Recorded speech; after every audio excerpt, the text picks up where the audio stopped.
Hola, buenas noches. Esto es Paradero con Sentido Común, versión Digital Space. Yo soy Diego Fernández y les presento una mirada geopolítica desde el punto de vista de un peruano. La libertad es una necesidad básica del hombre y su civilización. Este concepto ha impulsado el desarrollo humano. Es la capacidad de ser dueño de tu destino. Sin ella, la existencia se reduce a cumplir los deseos de otros. En esta capacidad de ser libre nos autorregulamos y elegimos cómo debemos vivir en comunidad, desarrollándonos como nación. De igual manera, una nación desarrolla la misma necesidad de autonomía y ausencia de dominación externa. Se le denomina soberanía, siendo la libertad de desarrollarse sin estar debajo de un poder arbitrario de otra nación. La historia nos muestra en el desarrollo de la civilización que las necesidades de las naciones muchas veces se superponen y son originadas por ambición, dominio, seguridad, existencia, entrando en conflicto y en guerras, ganando siempre por la fuerza la nación dominante. El dominio de los países hegemónicos es natural por el liderazgo, y se tienen diferentes estilos, ideológicos, políticos, influyentes, proteccionistas, de cooperación y la fuerza. A los Estados Unidos se le llama la policía del mundo, apelativo interesado para disfrazar ambiciones de superposición de necesidades, intereses en otros países por la ambición de los beneficios y riquezas de recursos. En otras palabras, codicia. No se detienen en la influencia política, sino que va más allá, incluso de la vida de los habitantes, al enviarlos a guerras ajenas. Se tiene una larga historia de manejo geopolítico en beneficio propio, disfrazado en altruismo, al promover la democracia, construir alianzas, fortalecer instituciones o ejercer liderazgo. Los Estados Unidos siempre han tratado de ejercer una esfera de influencia sobre el continente americano, y la manera más práctica fue a través de sus líderes o gobernantes. James Monroe, presidente de los Estados Unidos en 1823, acuñó la frase «América para los americanos». En la práctica colocó a los Estados Unidos como potencia hegemónica en el hemisferio y con derecho a influir sobre los líderes de gobiernos de la región y mantener alejadas a otras naciones como la europea o asiática. Joseph Nye, profesor de la Universidad de Harvard, desarrolló una teoría llamada el soft power. Él indicaba que la mejor forma de influir sobre las naciones es a través de la cultura, la formación de sus líderes y haciendo en ellos un cambio pasivo por la convicción de hacer lo mejor para su propia nación, en donde Estados Unidos es un hermano mayor, protector y dadivoso. De ahí se tiene ejemplos como el programa de becas Fulbright, creada por el senador William Fulbright en 1945 y hoy vigente, destinado a líderes de países extranjeros como los presidentes mexicanos graduados con honores en universidades norteamericanas. Quizás se debería investigar cómo se financiaron los estudios de alguno de ellos. He tomado estos minutos para explicar cómo es que funciona la política exterior, influyente, dominante, ambiciosa y sigilosa, con estructura hegemónica, para satisfacer las necesidades del país hegemónico, aun cuando se superpongan sobre intereses y propiedades de otros países. Hay mucha evidencia al revisar la historia del patio trasero de los Estados Unidos. Guatemala, Chile, El Salvador, Nicaragua, Puerto Rico, Cuba, Brasil, Bolivia, Ecuador. Son más que varios países que han sido sometidos al dominio o influencia americana en virtud de la defensa democrática, con razón o sin ella. La historia juzgará sobre los beneficios o los perjuicios para la sociedad a la cual se le privó de su real destino. En la geopolítica no existen más que solo intereses. Se debe medir siempre los beneficios que se obtengan y a qué costos, o mejor dicho, con los costos de quién o quiénes, la vida de quienes pagan.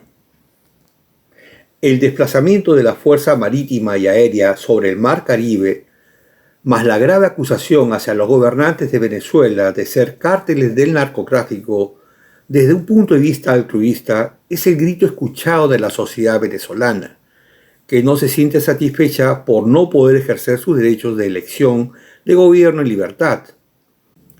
Un sector de esta sociedad acusa no tener democracia, y seriamente puede serlo. Sin embargo, la gestión de los recursos naturales venezolanos, como los energéticos, es un bocado demasiado provocativo para dejarlo al libre albedrío, porque la gestión de estos recursos desplazaría el actual dominio energético árabe, retrasando los avances de desarrollo de China y Rusia. Esta es una ventaja que no podría desaprovechar los Estados Unidos, por lo que el desplazamiento marino no es disuasorio y requiere además de acceso por otro frente, uno terrestre, como Colombia. Esta semana, el presidente Gustavo Petro de Colombia se reunió con el canciller de los Estados Unidos, John McNamara. La reunión dejó una estela de maniobras políticas que el mismo Petro las relató posteriormente en un inusual discurso y luego dio una declaración en vivo sobre el contenido de la entrevista con el canciller de los Estados Unidos. Indica Petro que Estados Unidos le solicitó el uso de su espacio aéreo y la disposición de batallones colombianos para ir contra Venezuela. Luego hizo referencia a lo manifestado por Trump, que señaló que Colombia no tiene control, y acentuó diciendo efectivamente, no tiene su control, solo lo tienen los colombianos. También indicó que aun cuando pensara que Maduro es una desgracia para Venezuela, dijo que no podría ir contra ellos porque es su pueblo quien termina pagando y que Colombia no iría contra Venezuela a una guerra.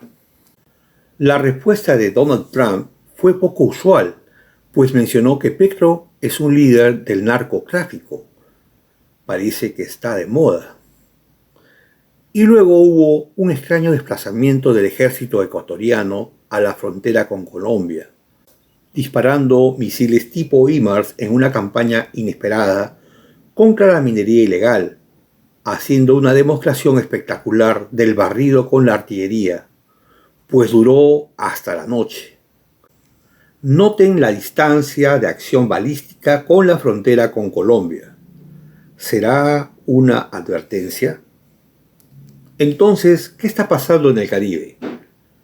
¿Hay algún interés altruista para interferir en la política venezolana y colombiana? ¿Habrá más presidentes latinoamericanos pertenecientes a cárteles de droga, como por ejemplo la señora Sheinbaum de México o Lula?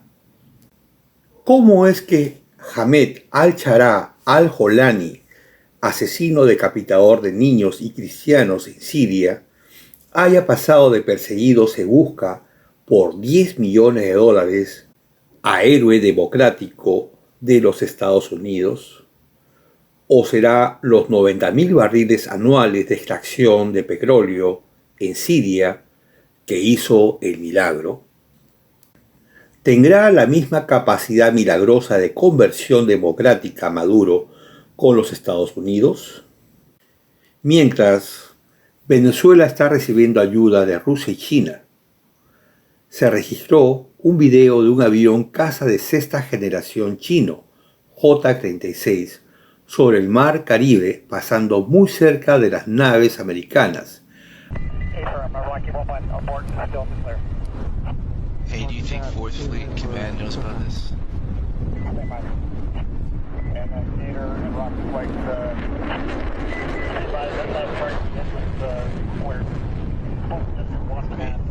He's just making like lazy circles all around us. I don't know if they're trying to rattle us or just intimidation. I mean, he doesn't look armed. He's just showing off. Still, I mean, it gives me the creeps. But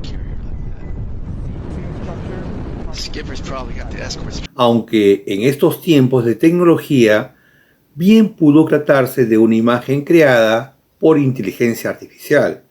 En realidad no está muy lejos de ser cierto, por las provocaciones en Taiwán y los intereses creados en la zona caribeña.